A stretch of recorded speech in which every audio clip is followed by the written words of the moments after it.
Okay, step number 4, last, we're going to roll out our dough and cut them into strips. This is the first part of step 4, so it's a big step 4. So we have our dough here, it's on our mat, have some flour on it so that it's not sticky, and your hands are going to get sticky, get into the dough. Do it, boys and girls. I think you're going to enjoy it. I'm going to introduce you to another tool that we're going to use today.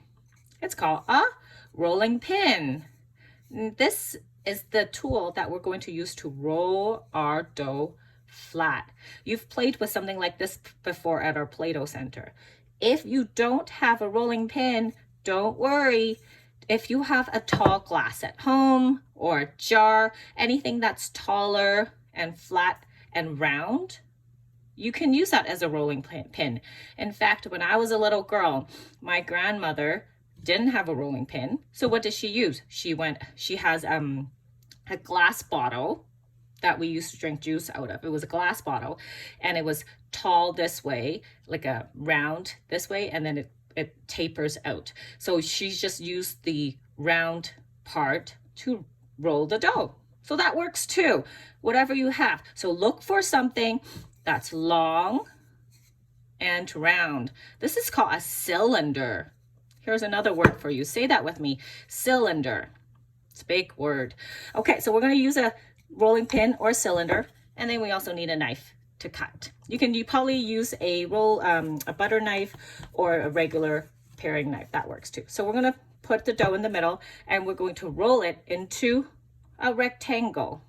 What does a rectangle look like? Do it like that. 2 long sides and 2 short sides. So we're gonna roll it into a rectangle as best as you can. It doesn't have to be a perfect rectangle. Okay, so I'm gonna make it nice and wide and shorter on this side. Let's do that.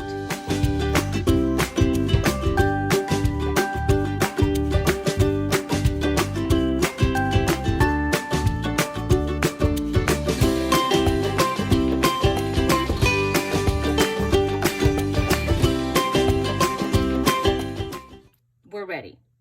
What? It doesn't look like a rectangle? Oh, you're so right. Look at the squiggly lines. It's not a rectangle. Guess what we're going to do now? We're going to make this rectangle. With your grown-ups' help, if you're using a paring knife, you're going to cut it into a shape of a rectangle, as large as you can. So I'm going to cut this side and turn that into the short side of my rectangle. And these pieces I can just take away. And I'm going to cut this side. Remember, you're just trying to make the best rectangle you can. So now we've got the 2 short sides. I'm going to do the 2 long sides now. Cut that part.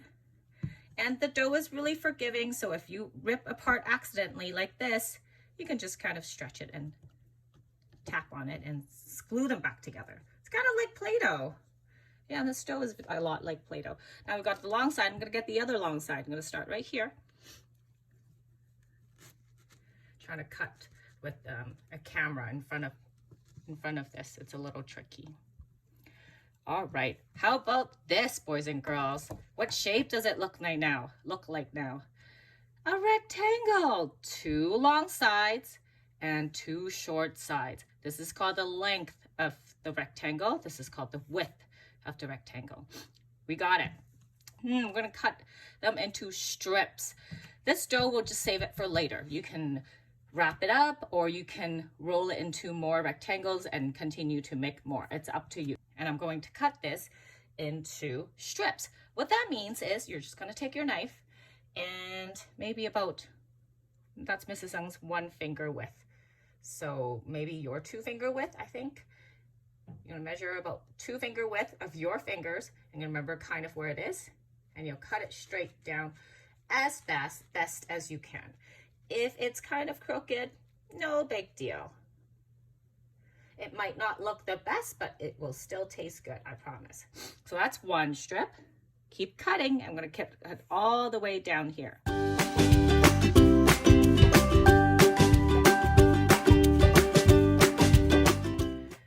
Hey, boys and girls, did you do it? It should look kind of like this. Let's see how many pieces we have. 1, 2, 3, 4, 5, 6, 7, 8.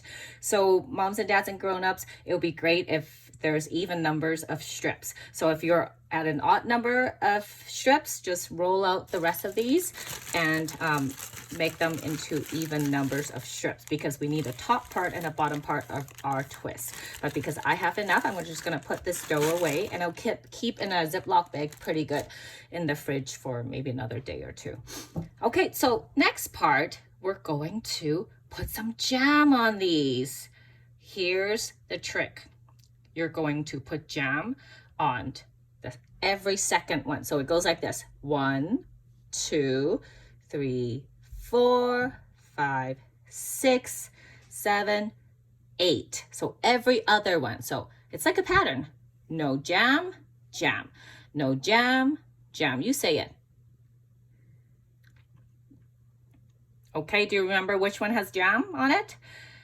We're gonna take our jam and use our butter knife and spread jam all over it. I've tested this recipe a few times, and I feel like you could probably put quite a bit of jam on it, and the jam will just kind of dry up in the oven if it's too much. If you don't put enough, you might not be able to taste it as much. So you can just gently spread the jam on top. I find that you can even just drop the jam.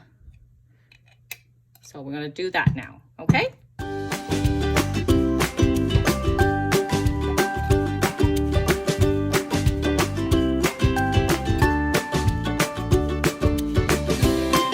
Done doing this pattern of jam and no jam. Do you wanna say the pattern again? No jam, jam, no jam, jam, no jam, jam, no jam, jam. What would be the next one? No jam, and then the next one? Jam. It's like a pattern. Awesome job. We're going to now put this one with no jam onto the one with jam. Now you'll notice when Mrs. Ung cooks with you, things don't look perfect. And I wanted it that way because I want to show families and grown-ups that when you're cooking with little ones, having the things look perfect is not important. What's important is that you guys are having the enjoyable time together, and that the grown-ups are talking with the little ones, with the boys and girls, and the boys and girls get some hands-on experience. So if it's a little messy, or if the one that's not supposed to have jam had jam on it, no big deal. It will all turn out great.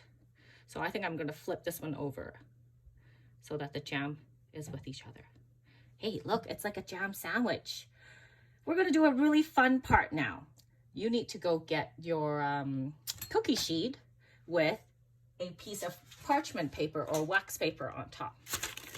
Okay, just like this. Oh, you can't really see the rest of the cookie sheet. Now we're going to turn these into twists. I've got my cookie sheet here ready with the piece of parchment paper.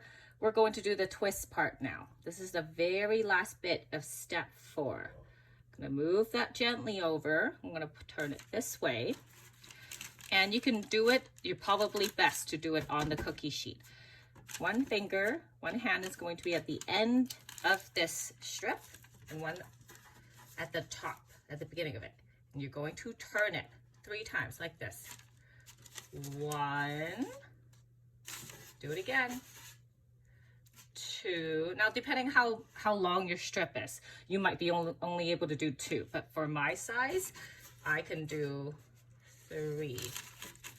Look, that's our twist. You did it. It's okay if it doesn't look like this. Okay, so I'm gonna move the second piece. I'm gonna do it again. If you want, you can just leave it this way too. That's fine. It's just not really a twist if you don't twist it. So 1, do it again, 2, and maybe a little one, 3. Oh, got it. If you kind of push it down a little bit, it'll stay more for you. Let's do the other 2. What do you think about our jam twists?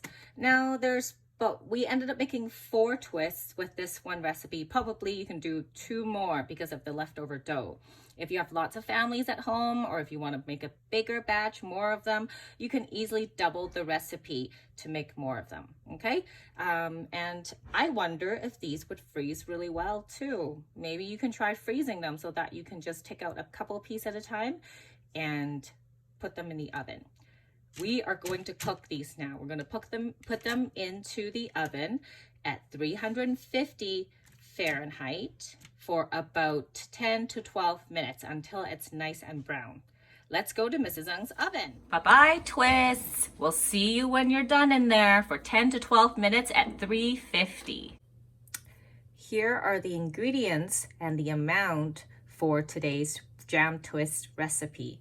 You can easily substitute this dough recipe with puff pastry that you can buy at the store. But if you want to make the dough together, which I strongly recommend because it's fun to do and it's simple, here are the ingredients and the amount you'll need. Boys and girls, when you were trying to sound out the ingredients, did you get them right? You can look at them again. Have fun making them this week. Boys and girls, how did your jam twists turn out? Do you want to see mine? Mine turned out really good. So if the colors are nice and golden and the jam is all stuck to the twist, then they're ready to go. These make really good breakfast as well because of the eggs and the flour in it. So you can have these for a light breakfast, a snack, pack them, or you can pack them up and take it out for a picnic when you go on a walk. Let's try them together. You can have it with jam or other kinds of dip. They're going to be crunchy. It's crunchy, but it's really sweet too. I hope you enjoy this treat this week, and I'll see you next week. Bye-bye.